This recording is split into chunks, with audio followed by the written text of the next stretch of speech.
পুরো এই অঞ্চলের জন্য আমাদের পাশে যে দেশগুলো আছে আমাদের পূর্বে পশ্চিমে সকলের জন্য চট্টগ্রামকে অর্থনৈতিকভাবে আমরা ইনশাআল্লাহ আগামী দিনে পরিণত করব।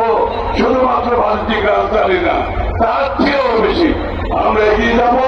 আমার বক্তৃতা সংক্ষিপ্ত করছি একটি কথা বলে, আজ থেকে এখান থেকে গিয়ে যার যার এলাকায় তাদেরকে মনোনয়ন দেওয়া হয়েছে সবার জন্য সবাই ঐক্যবদ্ধভাবে হাতে হাত মিলিয়ে কাঁধে কাঁধ মিলিয়ে তাদেরকে তৈরি করতে হবে সবাইকে। 12 তারিখ রাত্রে চট্টগ্রাম থেকে আমরা সেই সুখবরটা সারা বাংলাদেশের মানুষকে দিতে পারি। সবাইকে ধন্যবাদ। উপস্থিত মহাসমাবেশ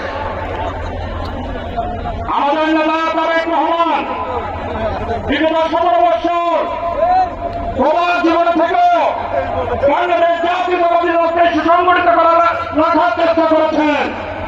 তিনি বিগত আন্দোলন সংগ্রামে বিএনপি সহ অঙ্গ সংগঠনের সকল জেলা পর্যায়ের, নগর পর্যায়ের, উপজেলা পর্যায়ের নেতা কর্মীদের সাথে কথা বলে আন্দোলন সংগ্রামকে সংগঠিত করেছেন, এই দলকে সংগঠিত রেখেছেন, যার সুফল এই দেশের মানুষ পাচ্ছে। এখন মহামান্য প্রধান অতিথির বক্তব্য রাখে আজকের এই সভার সভাপতি চট্টগ্রাম নগর বিএনপি বিপ্লবী আহ্বায়ক জনাব এরশাদুল্লাহ। শুভেচ্ছা জানাবেন।